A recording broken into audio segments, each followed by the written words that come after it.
Père et du Fils et du Saint-Esprit, ainsi soit-il. Shalom, bien-aimés frères et sœurs dans le Seigneur. Nous sommes aujourd'hui le samedi 30 janvier 2021 et nous méditons un extrait de l'évangile de Jésus-Christ selon Saint Marc, chapitre 4, versets 35 à 41.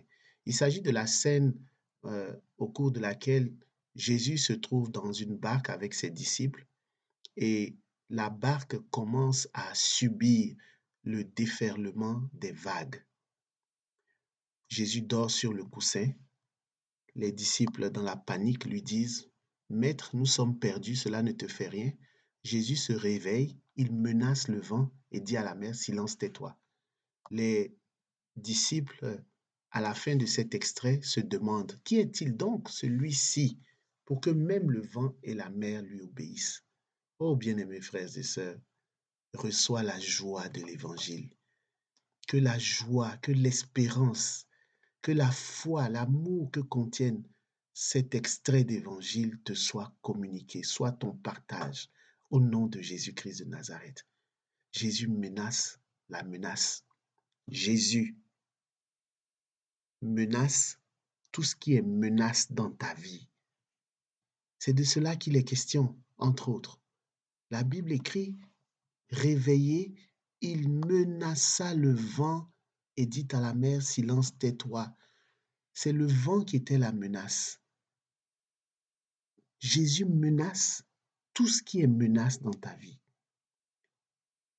Il va plus loin que simplement menacer les menaces de ta vie. Il menace. Il t'aide à surmonter. Il a vaincu la mort. Alors qu'est-ce que Jésus ne peut pas vaincre? Lui qui a vaincu la mort. Par sa passion, par sa mort et surtout sa résurrection, il a vaincu la mort. Mort, où est ton aiguillon? Toi aussi, la barque symbolise ta vie. Le vent s'est levé parce que dans ton couple, ça ne va plus. Dans ton couple, c'est le feu. Ce sont des disputes à n'en point finir. Dans ton corps, le vent s'est levé, un vent menaçant à cause des diagnostics du médecin que tu as entendu, que tu as reçu.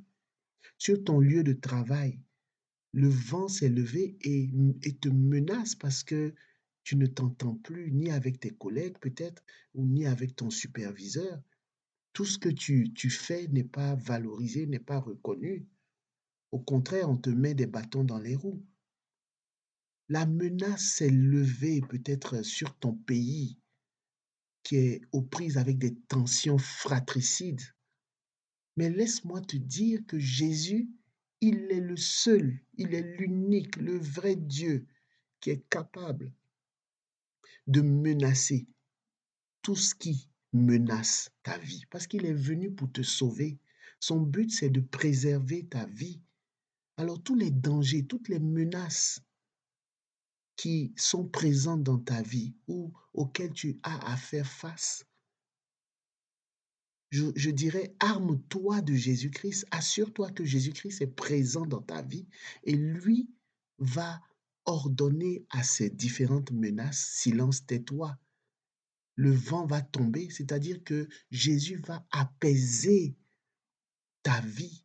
Ce n'est pas que tu n'auras plus d'épreuves ou de mauvaises nouvelles, mais Jésus t'aide à les surmonter. Plutôt que de les subir simplement et de, et de tomber dans la frayeur en pensant qu'on va mourir, Jésus te donne de l'espérance. Il t'amène à penser que tu vas surmonter et il te fait surmonter ces épreuves. C'est cela la différence entre quelqu'un qui a Jésus dans sa vie et quelqu'un qui n'a pas Jésus dans sa vie. Cette parole est extraordinairement bonne. Bien-aimés frères et sœurs, qu'est-ce qui te menace? Parce que tiens-toi bien, Jésus ne dort pas, il est réveillé. La Bible dit réveillé. Les apôtres disaient, mais cela ne te fait rien, lui qui était couché. Mais retenons que il est écrit, réveillé, il menace le vent et dit à la mer, au nom de Jésus-Christ de Nazareth, par l'autorité de son Saint-Nom, que tous les vents qui se sont levés dans ta vie, que toutes les mauvaises nouvelles, tout ce qui menace ton existence, soit réduit au silence.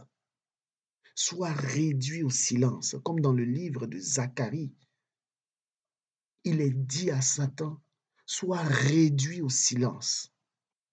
Que tous ces événements-là ne te perturbent plus, que tous ces événements-là, tu cesses de les subir, mais au contraire, tu les surmontes au nom de Jésus-Christ de Nazareth.